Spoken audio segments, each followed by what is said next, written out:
আজিৰ এইটো ভিডিঅ'ত মই তোমালোকক ক্লাছ 10 বৈচিত্ৰ্যময় অসমৰ চেপ্টাৰ 5 মটকসকল এই চেপ্টাৰটোৰ যিমানখিনি পাঠভিত্তিক প্ৰশ্ন উত্তৰ তাৰোপৰি পাঠৰ ভিতৰৰ MCQ গোটেইখিনি আজিৰ এইটো ভিডিঅ'ত ডিছকাছ কৰিম। চ' তোমালোকে ভিডিঅ'টো প্ৰথমৰ পৰা শেষলৈ চাই থাকা আৰু তোমালোকে আমাৰ এই সেৱা পাঠশালা ইউটিউব চেনেলটো ছাবস্ক্ৰাইব কৰি ল'বা কাৰণ তোমালোকক ক্লাছ 10ৰ আটাইখিনি ছাবজেক্ট আমাৰ এই সেৱা পাঠশালা ইউটিউব চেনেলটোত পঢ়াই থকা হৈছে। ত' প্ৰথমতে আমি যিখিনি তোমালোকৰ পাঠভিত্তিক অৰ্থাৎ অনুশীলনীত প্ৰশ্নসমূহ দিয়া আছে সেইখিনি প্ৰথমতে ক্লাছ 10ৰ আটাইখিনি ছাবজেক্টৰ MCQ খিনি লিখি ল'বা কাৰণ এইটো চেপ্টাৰৰ পৰা মই MCQ বাছি লৈ আনিছো পাঠৰ ভিতৰৰ পৰা। কাৰণ আজিকালি বৈচিত্ৰ্যময় অসমৰ পৰাও কিন্তু মেট্ৰিকত MCQ দিয়া দেখা যায়। তো তোমালোকে পাৰ্টটো থ্ৰলি যিখিনি কুৱেশ্যন আনসাৰ প্ৰথমতে MCQ যিখিনি অনুশীলনী আছে সেইখিনি লিখি লোৱা। প্ৰথম কুৱেশ্যন যে মটক শব্দৰ অৰ্থ লিখা। ইয়াৰ উত্তৰ লিখিবা যে মটক শব্দৰ অৰ্থ হ'ল মানে শক্তিশালী, বুদ্ধিমান বা জ্ঞানী আৰু টক মানে হ'ল উপযুক্ত, জোখা, তুলাচনী বা পৰীক্ষিত। অৰ্থাৎ মটক মানে উপযুক্ত, জ্ঞানী, শক্তিশালী, পণ্ডিত। নেক্সট কুৱেশ্যন চোৱা যে 2 নম্বৰ কুৱেশ্যন মটক শব্দটিৰ উৎপত্তি সম্বন্ধে লিখা।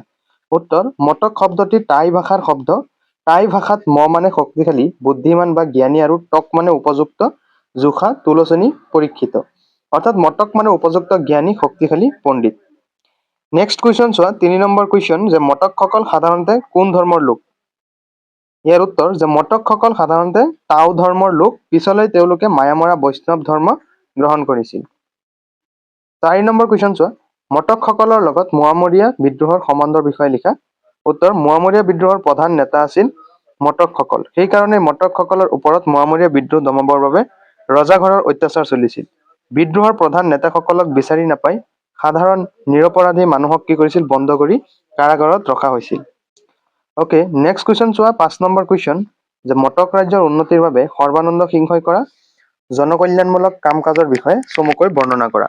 উত্তৰ সৰ্বানন্দ সিংহই মটক ৰাজ্যৰ উন্নতিৰ কাৰণে বিভিন্ন জনকল্যাণমূলক কাম কৰিছিল। ৰঙাগড়া আলি, গোধা আলি, ৰাজগড় আলি, হাতী আলি আদি নিৰ্মাণ কৰি যাতায়াতৰ সুবিধা কৰিছিল। ৰাজধানীৰ বাহিৰে ভিতৰে মুঠ 24টা পুখুৰী খন্দাইছিল। তাৰে ভিতৰত বেংমৰ পুখুৰী, তিনিকুণীয়া পুখুৰী, দেৱী পুখুৰী, খেলুকীয়া পুখুৰী, বৰ পুখুৰী, চাউলখোৱা পুখুৰী আদি উল্লেখযোগ্য। তো এতিয়া নেক্সট 6 নম্বৰ কুৱেশ্যন চোৱা যে চমু টোকা লিখা। শিক্ষাবিদ পৱন নেওগ, ৰাজকুমাৰ লংকেশ্বৰ গোসাঁই আৰু সৰ্বানন্দ সিংহ। সৰ্বানন্দ সিংহৰ বিষয়ে পৰীক্ষাত কুৱেশ্যন আহে আৰু এইটো বহুত কমন কুৱেশ্যন। চ' তোমালোকে তিনিটাৰ ভিতৰত সৰ্বানন্দ সিংহদেৱৰ বিষয়ে প্ৰথমে শিকি ল'বা। প্ৰথমতে চোৱা শিক্ষাবিদ পৱন নেওগ। পৱন নেওগৰ জন্ম হয় 1933 চনৰ 18 অক্টোবৰ তাৰিখে বৰগুৰি, তিনিচুকীয়াত। পিতৃ আসাম্বৰ নেওগ আৰু মাতৃ গোলাপী নেওগ। মাতৃ ঢুকোৱাৰ পিছত মাহীমাক মহিলা নেওগৰ দ্বাৰা লালিত পালিত হৈ 5 বছৰ বয়সতে তেওঁ তিনিচুকীয়া আদৰ্শ প্ৰাথমিক বিদ্যালয়ত প্ৰাথমিক শিক্ষা আৰম্ভ কৰে। শিক্ষা সম্পূৰ্ণ কৰি চেনাইৰাম উচ্চতৰ মাধ্যমিক বিদ্যালয়ত নামভৰ্তি কৰে।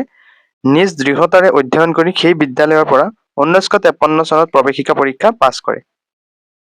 খেলা ধূলাত যথেষ্ট ৰাপ থকা নেওগে বিশেষকৈ ফুটবল আৰু ভলীবল খেলত বিদ্যালয়খনৰ এজন ভাল খেলুৱৈ হিচাপে সুনাম অৰ্জন কৰিছিল। সংগীত তেওঁৰ প্ৰিয় আছিল আৰু য'ত পুৰণা স্থি চৰ্চাও কৰিছিল। তেওঁৰ বহুমুখী প্ৰতিভাৰ বাবে বিদ্যালয়খনৰ শিক্ষক শিক্ষয়িত্ৰীসকলৰ অতি প্ৰিয় ছাত্ৰ আছিল। নেক্সট চোৱা খ যে ৰাজকুমাৰ লংকেশ্বৰ গোসাঁই। ৰাজকুমাৰ লংকেশ্বৰ গোসাঁই তেতিয়াৰ বেংমৰা ৰাজ্যৰ প্ৰতিষ্ঠাপক ৰজা স্বৰ্গদেউ সৰ্বানন্দ সিংহৰ সুযোগ্য পৰিণাতি আছিল। ৰজা সৰ্বানন্দ সিংহৰ 3জন পুত্ৰ আছিল যে মাটিবৰ, কলিবৰ আৰু কমলেশ্বৰ।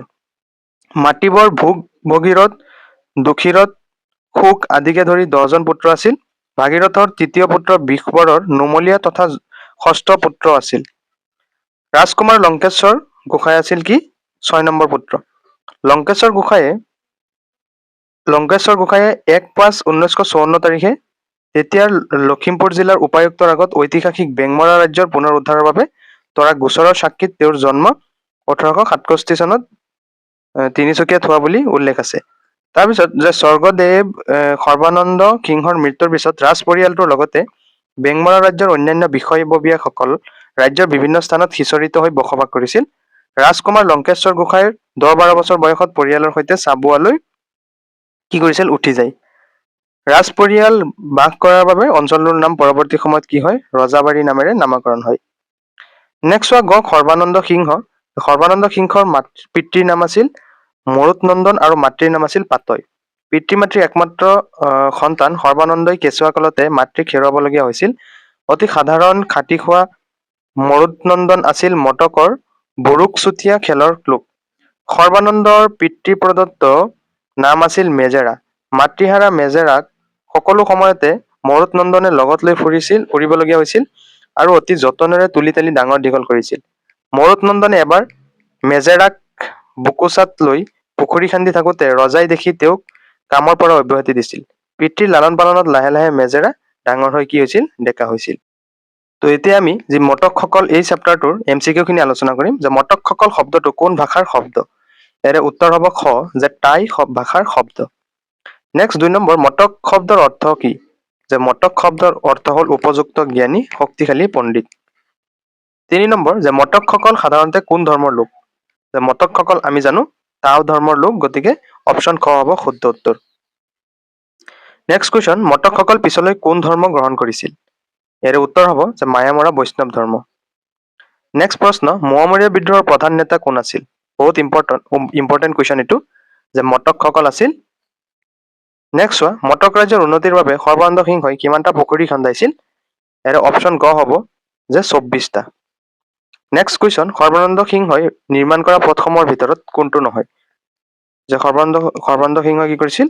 ৰঙাগড় আলি খুন্দিছিল, তাৰপিছত গোধা আলি খুন্দিছিল, ৰাজগড় আলি খন্দাইছিল, কিন্তু অকল ডিব্ৰুগড় আলি কি খন্দোৱা নাছিল।